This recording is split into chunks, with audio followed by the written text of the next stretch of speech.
wabarakatuh. Ya, saya Dewi Triudayanti, calon guru penggerak angkatan 5 dari SMA 7 PON.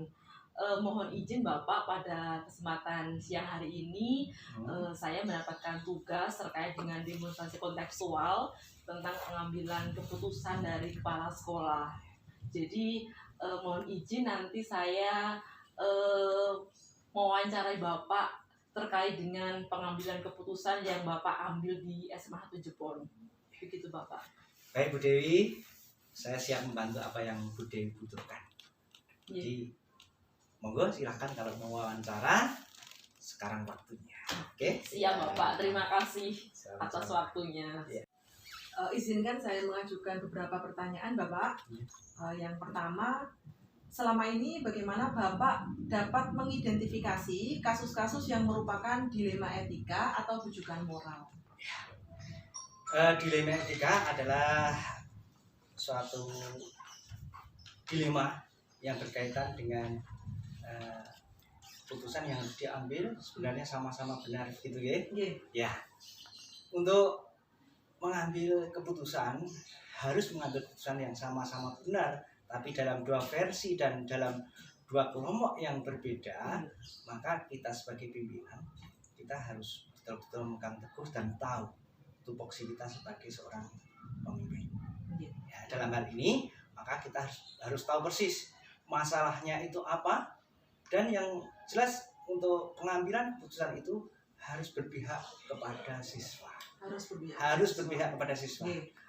Tetapi juga tidak boleh menafikan yang lain, gitu ya. Jadi harus berpihak pada siswa dulu, kemudian tidak melanggar etika, kemudian juga kalau bisa tidak menyakiti yang tidak kita ambil keputusannya.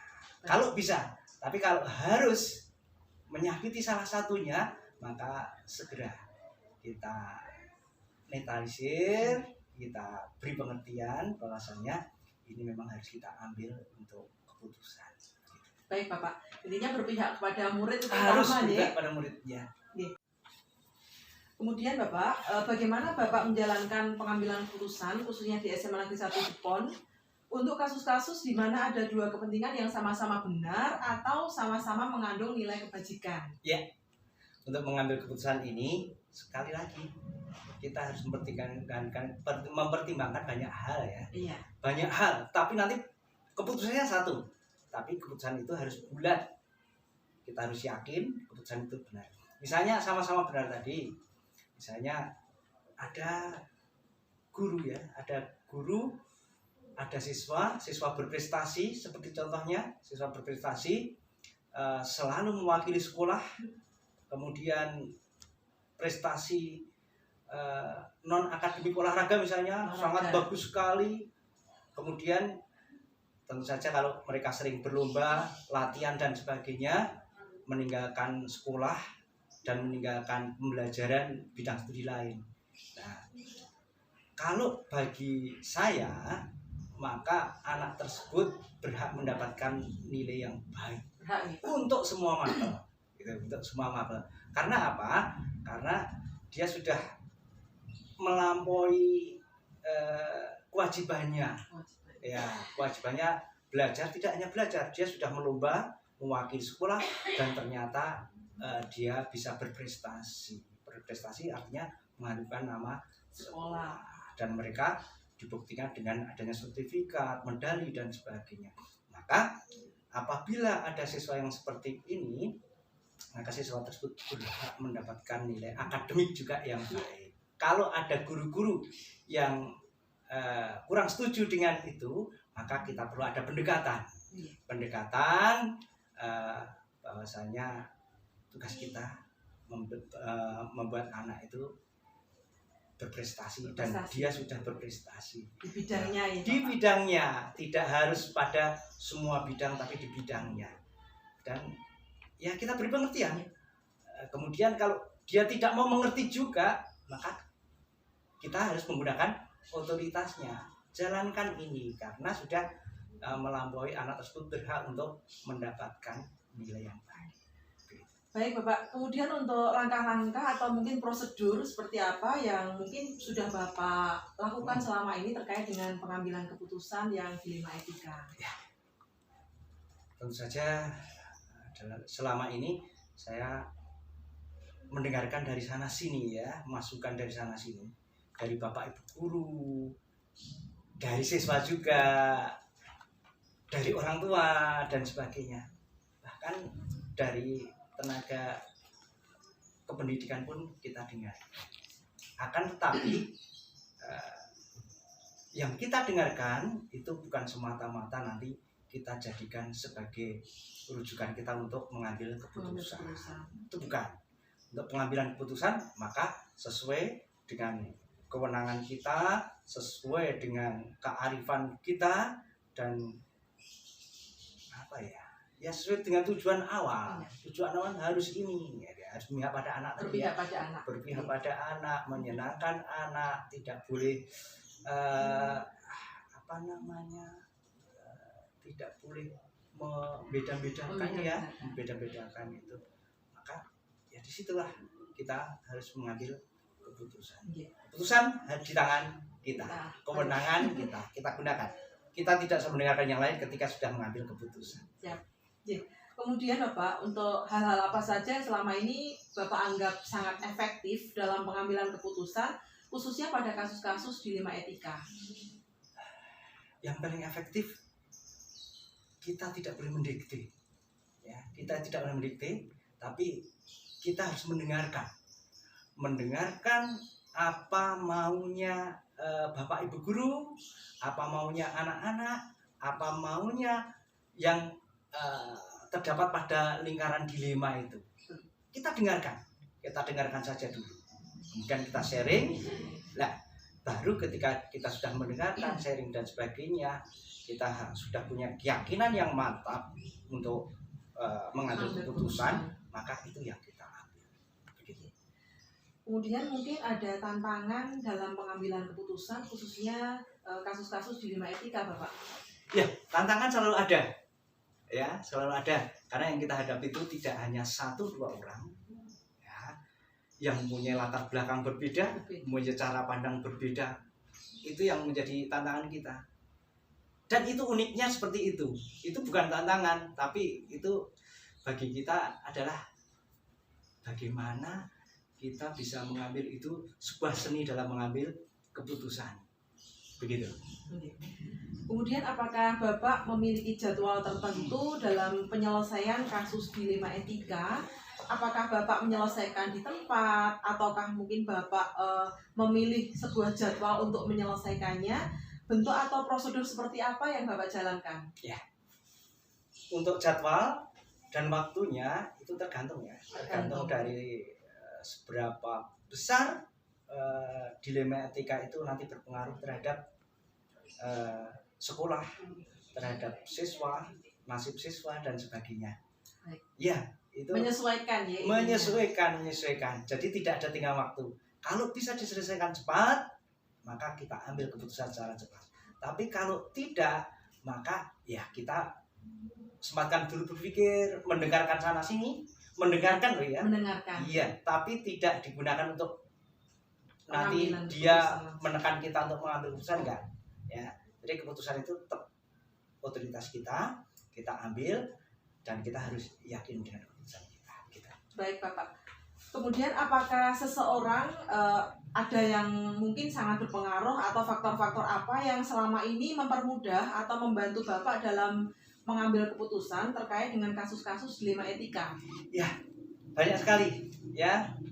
Secara tidak langsung banyak yang membantu ketika ada problem dalam dilema etika, banyak yang membantu.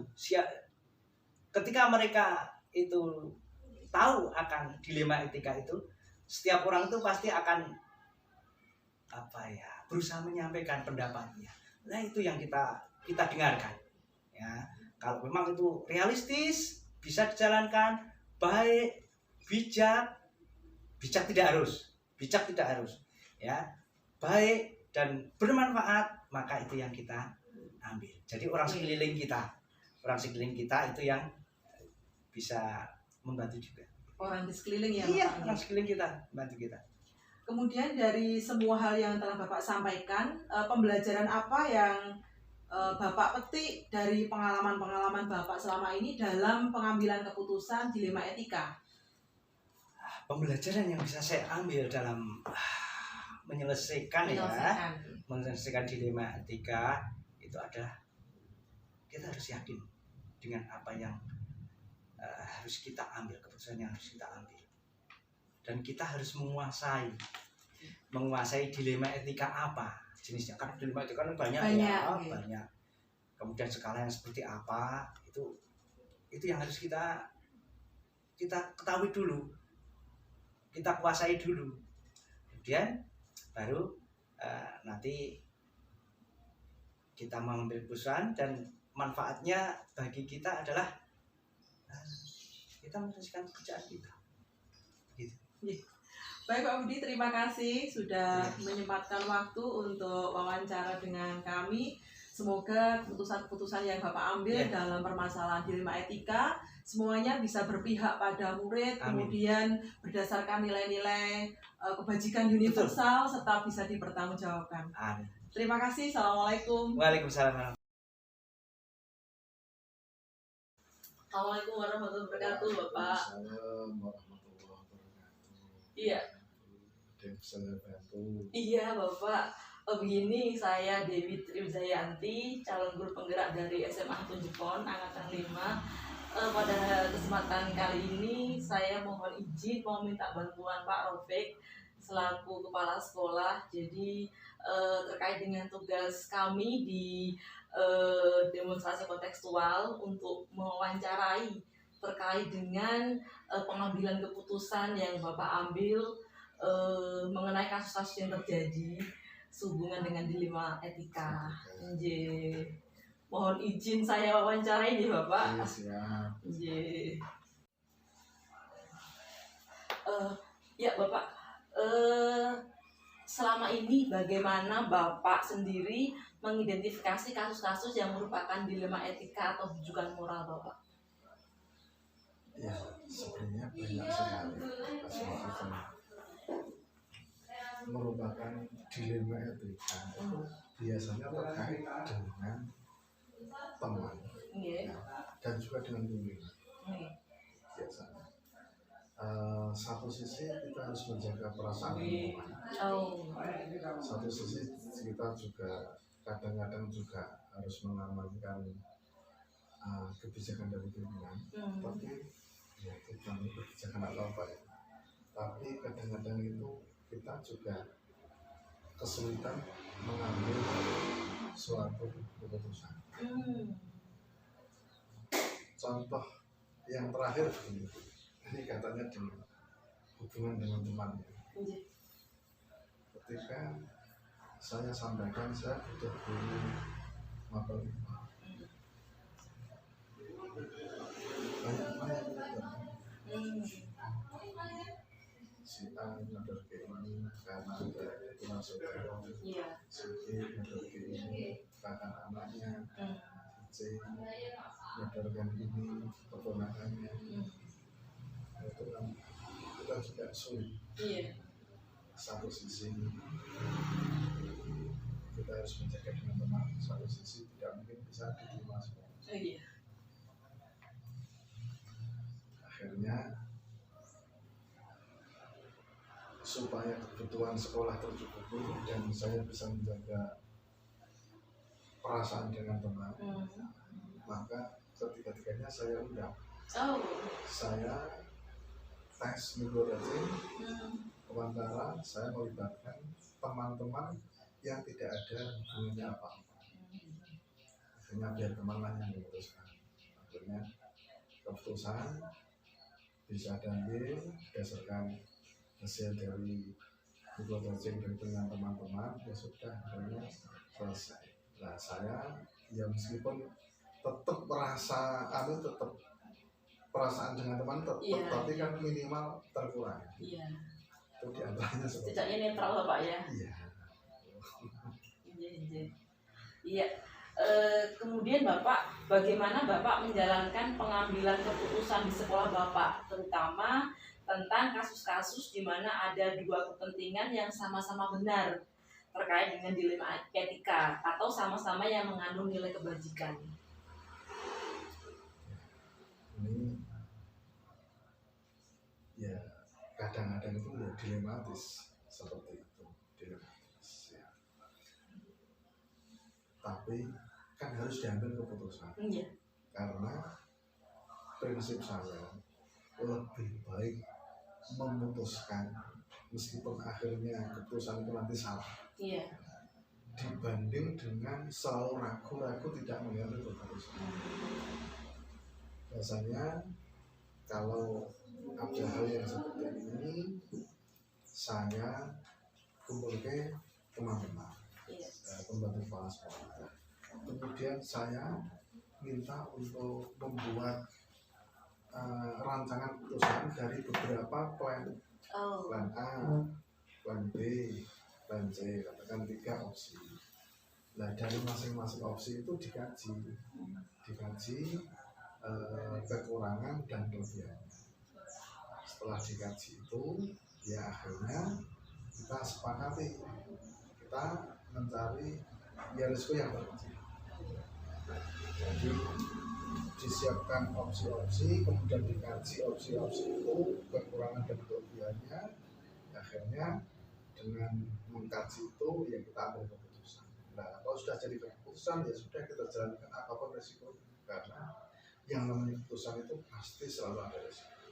Ya pasti Bapak ya. Kemudian Bapak, prosedur seperti apa yang biasanya Bapak lakukan ketika mengambil keputusan? Ya diantaranya tadi minta masukan-masukan. Jadi masukan dulu. Kadang-kadang saya itu hanya minta masukan dan langsung saya putuskan. Itu juga pernah terjadi. Iya. Jadi misalnya ada perencanaan seperti ini. Jadi saya minta masukan dari A, B, C, D. Dari beberapa masukan itu, kemudian saya ambil kesimpulan diri. Itu juga pernah terjadi dan itu juga sering terjadi. Dari masukan-masukan itu kesimpulannya seperti ini saya tawarkan. Bagaimana, sepakat apa tidak seperti ini? Ya, kebanyakan itu kalau sudah diminta pertimbangan dan saya menunjukkan kebanyakan teman-teman juga sama. Oke.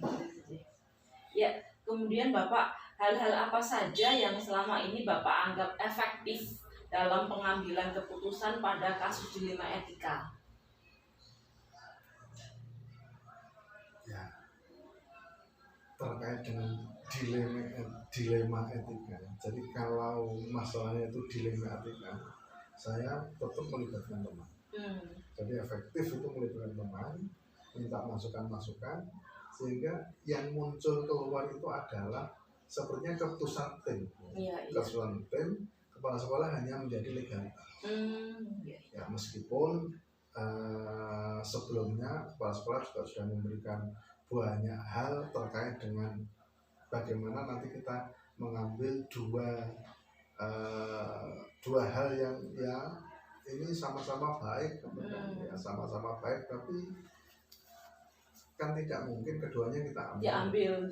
Itu kan salah satu. Oleh itu selama ini saya menganggap efektif kalau saya menerima masukan teman-teman, sehingga ketika keputusan diambil, dukungan dari teman-teman itu sudah bulat. Iya, ada Bapak ya, ada dukungan dari teman-teman.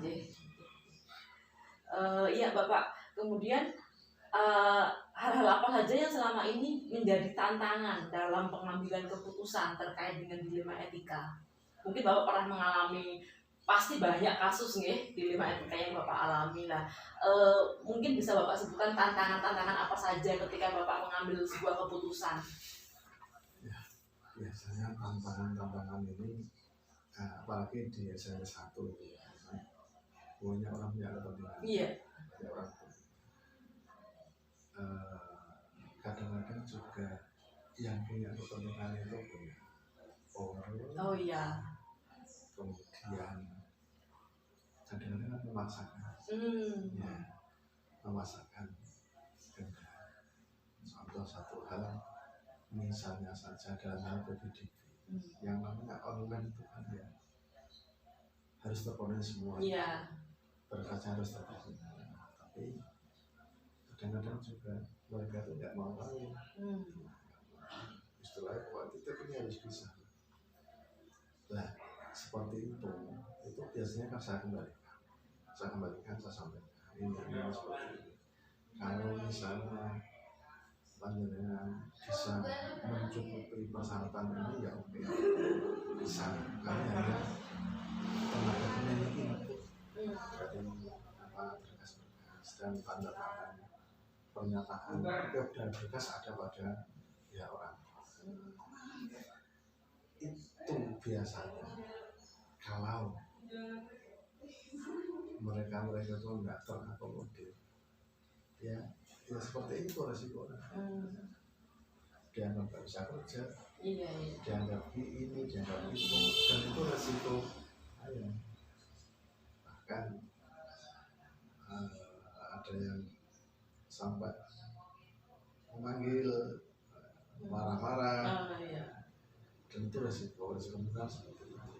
Tapi di balik itu pun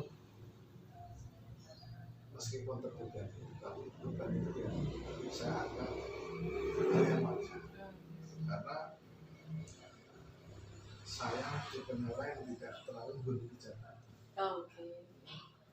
Artinya kalau itu dianggap saya nggak bisa kerja, misalnya saya harus lepas jabatan, ya nggak masalah kan. Nah, ini yang menjadikan kerja saya itu lebih ringan menghadapi hal seperti itu. Iya, baik Bapak. Pak Rafiq ini kan sudah lama sekali menjabat sebagai kepala sekolah, sebagai pimpinan. Nah, ketika ada sebuah kasus di lima etika, apakah Bapak memiliki suatu jadwal tertentu dalam menyelesaikan masalah atau langsung selesai mengambil keputusan dalam waktu itu? Tidak harus, ya. Tidak harus, tinggal kasusnya itu kayak apa dulu. Tergantung kasusnya Bapak ya. Kalau kasusnya mungkin agak ringan lah, bisa terselesaikan saat itu ya kita selesaikan, jangan ditunda-tunda. Tapi kadang-kadang kan kasus yang berat, yang melibatkan banyak pihak. Nah, itu harus dirancang betul. Nah, harus ada tahapan-tahapan sehingga keputusannya nanti bisa terbaik dari hal yang keputusan yang terbaik dari yang baik yang baik atau yang tidak baik. Jadi ya seperti itu, tinggal kasusnya kayak apa. Kalau kasusnya itu hanya melibatkan internal, itu biasanya relatif mudah dan cepat diambil keputusan. Tapi kalau sudah melibatkan pihak-pihak eksternal yang menjadi lebih rumit, dan itu tidak bisa langsung selesai. Baik Bapak. Kemudian apakah ada seseorang atau faktor-faktor yang selama ini mempermudah atau membantu Bapak dalam mengambil sebuah keputusan? Jelas ada, utamanya adalah para wakil kepala sekolah. Jadi ini yang sering kali saya ajak komunikasi ketika ada masalah. Wakil-wakil kepala sekolah dan juga pembantu wakil kepala sekolah. Dan biasanya saya itu juga minta masukan dari senior-senior saya. Kebetulan sekolah saya itu kan ada 2 mantan kepala sekolah. Setelah itu juga saya minta masukan-masukan dari beliau. Tapi kadang-kadang juga ini yang namanya masukan itu kan kita menampung untuk dipertimbangkan, tidak memaksakan harus seperti itu. Tapi kadang-kadang juga kalau mereka itu merasa tidak puas dengan keputusan yang saya ambil, ya terus protokol lagi orang gua padahal kan tanggung jawab tidak ada di beliaunya ada di kita. Iya Bapak.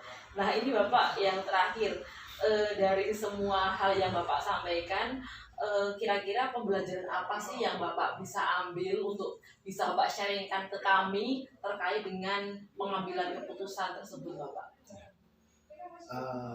belajar dari kasus.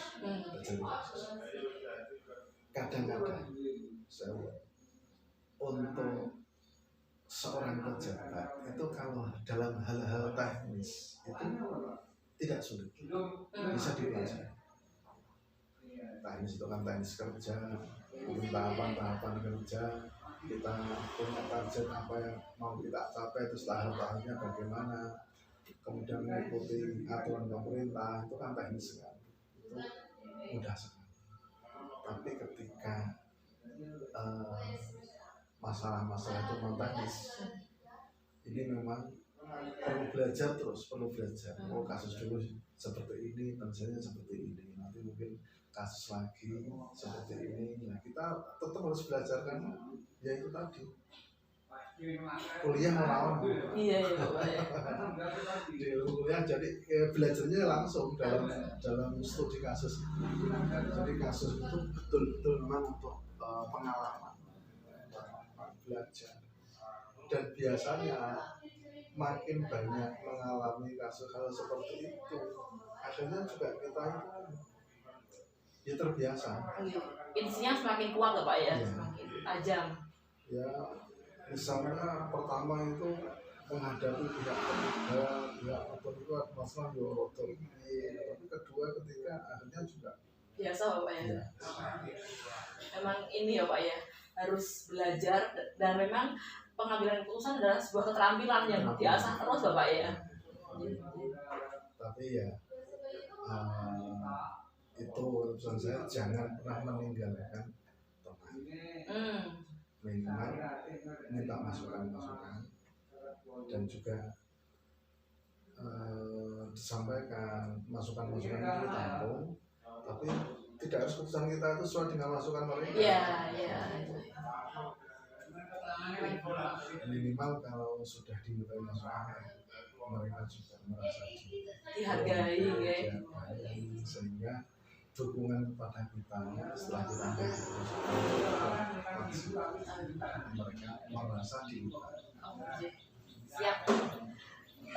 Iya Bapak, terima kasih sekali waktunya pada kesempatan siang hari ini. Sudah memberikan beberapa pengalaman terkait dengan pengambilan keputusan terkait dengan dilema etika. Mohon maaf apabila ada kesalahan. Wabillahi taufiq wal hidayah. Assalamualaikum warahmatullahi wabarakatuh.